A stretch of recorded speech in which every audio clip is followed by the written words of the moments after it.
सभी को शालोम, खुदा का अनुग्रह आप सब पर बना रहे। आपका स्वागत है लॉइन ऑफ ट्रूथ मिनिस्ट्री में। ये साल भी चला गया। आज आखिरी दिन है 2025 और साल खत्म होने पर है। एक नया साल, एक नई तारीख कल से शुरू होगी। मैं नहीं जानता कि आप सबों की ज़िंदगी में इस साल ने आपसे क्या छीना और क्या दिया। मगर मैं इस साल को लेकर कुछ दुविधा में हूँ। बहुत सारी ऐसी घटनाएँ, बहुत सारे ऐसे हादसे, बहुत सारी ऐसी बातें हुई जो नहीं होनी चाहिए थी मेरी ज़िंदगी में। मगर सब चीज़ें आपके नियंत्रण में नहीं हैं।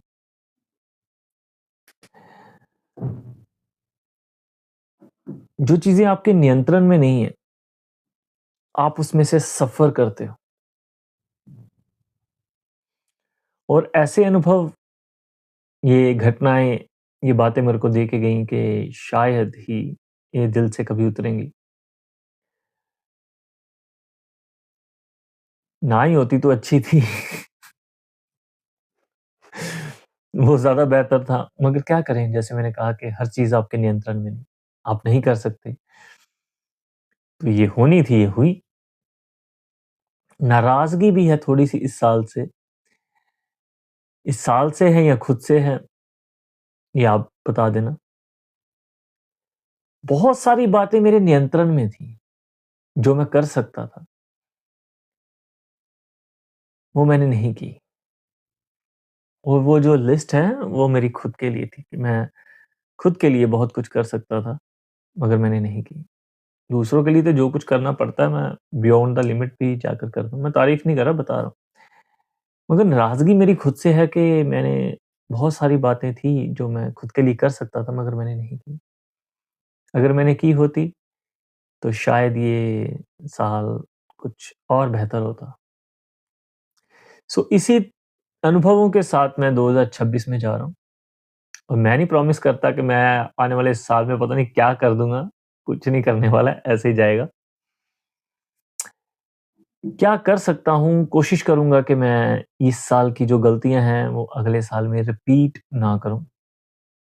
कुछ नया सीखते हुए कुछ नई गलतियाँ करूँगा। मगर गलतियाँ तो होंगी। सो बात बहुत सीधी-सी है कि समय आपको बेहतर बनाता है। अगर आप हैं ही बुरे, तो आप बहुत बुरे हो जाओगे इन अनुभवों और इन समय के साथ। और अगर आप अच्छे हैं, तो आप और गहरे और अच्छे हो जाओगे इस अनुभवों के साथ। सो कुछ भी आपके हाथ में नहीं है, मगर संपूर्ण बदलाव के लिए, जड़ से बदलाव के लिए, इस संसार में रहते हुए, जीवित रहते हुए, मरकर दोबारा जन्म लेने के लिए, पुनर्जन्म के लेने के लिए, बॉर्न अगेन होने के लिए, आपको सत्य को जानने की ज़रूरत है, सच को जानने की ज़रूरत है और वो आपको आज़ाद करेगा। इन सब चक्रव्यूह से, इन सब बातों से। और मेरे प्रभु यीशु मसीह कहते हैं, मैं सत्य हूँ, मैं वह मार्ग हूँ, मैं ही जीवन हूँ।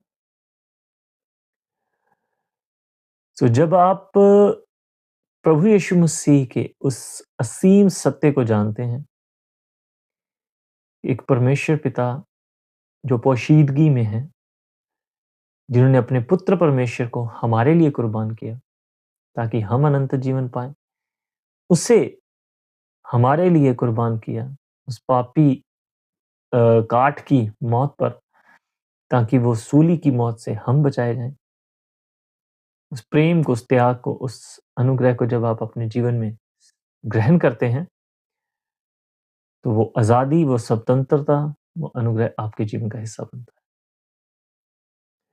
सो मेरी यही प्रार्थना है कि आप प्रभु यीशु मसीह को, खुदावंद खुदा को, बाइबल को, वचन को और गहराई से जानें। जानें किस रीति से एक परमेश्वर अपने पुत्र परमेश्वर को एक पापी मनुष्य के लिए कैसे कुर्बान करते हैं। जानें वो प्रेम, वो आज्ञाकारिता, जानें वो अनुग्रह जो हमारे लिए दिया गया इन सब बातों को जानिए और आने वाला सफ़र एक नई दिशा में, एक नए मोड़ के साथ शुरू कर सकते हैं। प्रभु आप सभी को आशीष दे। आने वाला साल अपने अंदर फिर से क्या-क्या लेके बैठा है हम नहीं जानते। क्या-क्या अनुभव अच्छे-बुरे अपने अंदर समाये बैठा है हम नहीं जानते। मगर हमें यहाँ से गुज़रना है और मेरे पास आश्वासन है कि मेरा खुदा मेरे साथ है। उसके सोटे और उसकी लाठी से मुझे शांति मिलती है। चाहे मैं घोर अंधकार की तराई में से होकर चलूँ, फिर भी हानि से ना डरूँगा, क्योंकि तू मेरे साथ रहता है। आप प्रभु को जितना जानेंगे, प्रभु आपको उतना स्थिर करेंगे। जीवन आसान नहीं होगा, जो कहते हैं, वो झूठ बोलते हैं आपसे। इस संसार में कोई जीवन आसान नहीं है, मगर उसका अनुग्रह बढ़ता रहता है। हम उसमें ज़्यादा स्थिर होते रहते हैं और गहरे जाते रहते हैं। इस साल मैं अपना सफ़र आप लोगों के साथ शेयर करूँगा।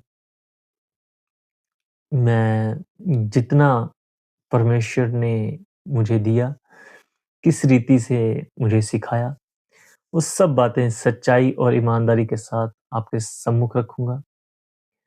प्रभु आपको उन वचनों के द्वारा, उन प्रकाशनों के द्वारा बहुत ज़्यादा आशीष देंगे, जो उस पर विश्वास करेंगे, जो सत्य को जानेंगे, सच में परमेश्वर के अनुग्रह को अपने जीवन में महसूस करेंगे। सो सभी को नए साल की हार्दिक शुभकामनाएँ। आपके परिवार को, आपको, आप सभी को प्रभु बहुत, बहुत, बहुत आशीष दे। सभी को शालोम।